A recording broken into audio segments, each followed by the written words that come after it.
রাতাবাড়িতে মুখবধির হিন্দু নাবালিকাকে গণধর্ষণ, 4 ভিন্নধর্মী নরপিশাচ গ্রেফতার। ধৃতদের নাম ইসলাম উদ্দিন, মনির উদ্দিন, দিলওয়ার হোসেন এবং উদ্দিন পদবীর এক নাবালক। ইসলাম উদ্দিনের বাড়ি বরুয়ালা গ্রামে এবং মনির উদ্দিন, দিলওয়ার হোসেন সহ উদ্দিন পদবীর নাবালক অভিযুক্তের বাড়ি 62হাল গ্রামে বলে জানা যায় যে জন্মাষ্টমীর সন্ধ্যায় রাতাবাড়ি থানাধীন বরুয়ালা গ্রামের 15 বছরের এক মুখবধির নাবালিকা তার বোবা ছোট ভাইয়ের সাথে কাকুর বাড়িতে জন্মাষ্টমী উৎসবে সামিল হতে যাচ্ছিল। বোবা ভাই বোন আনিপুর স্থিত আর্যভট্ট স্কুলের পাশে যাওয়ার পর অভিযুক্তরা ছোট ভাইকে ধাক্কা দিয়ে রাস্তায় ফেলে নাবালিকা বোবা মেয়েটিকে জোর করে অটোরিকশাতে তুলে পার্শ্ববর্তী 62হাল গ্রামের এক নির্জন স্থানে নিয়ে উপর্যুপরি গণধর্ষণ করে। পরবর্তীতে তারা অচেতন অবস্থায় মেয়েটিকে তার গ্রামের সড়কের পাশে ফেলে চলে যায়। এদিকে ছোট্ট ছেলেটি বাড়িতে ফিরে যাওয়ার পর মা বাবাকে ঘটনার বিষয়ে জানানোর পর শুরু হয় খোঁজাখুঁজির পালা। অবশেষে রাস্তার পাশে অচেতন অবস্থায় মেয়েটিকে উদ্ধার করে তার বাবা। প্রায় 3 ঘন্টা ধরে মেয়েটিকে সেখানে অচেতন অবস্থায় পড়ে থাকলেও নির্জন অন্ধকার সড়কে সে কারো চোখে পড়েনি। মেয়েটির অবস্থা সংকটজনক থাকায় রাতেই তাকে হাসপাতালে ভর্তি করা হয় এবং রাতাবাড়ি থানায় অভিযোগ জানানো হয়। এতে পুলিশ তদন্ত আরম্ভ করে অভিযুক্তদের শনাক্ত করতে সক্ষম হয়। ফলে তাদেরকে পক্সো আইনের গ্রেফতার করে আদালতে প্রেরণ করা হয়। নিউজ টেক্স রিপোর্ট, এবি নিউজ। দেখতে পারছি বিভিন্ন জায়গাতে শুধু আমাদের হিন্দু টার্গেট করে বিধর্মীরা রেপ করছে। আজকে বিভিন্ন জায়গাতে আমরা সোশ্যাল মিডিয়ার মাধ্যমে দেখতে পারছি যে রেপ হচ্ছে।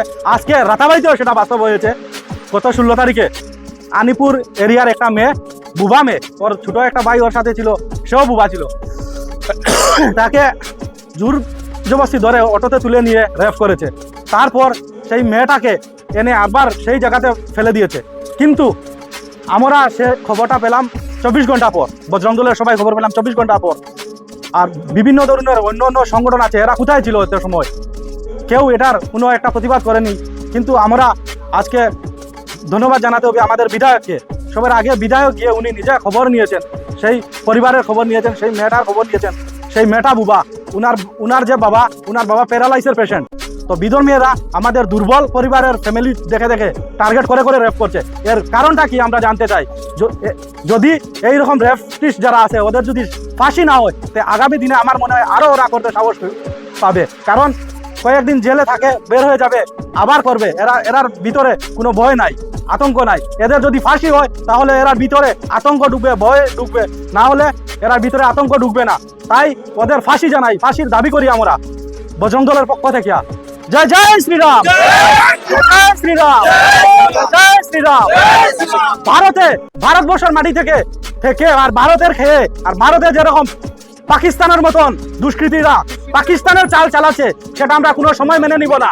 এটা পাকিস্তান নয়, এটা ভারত।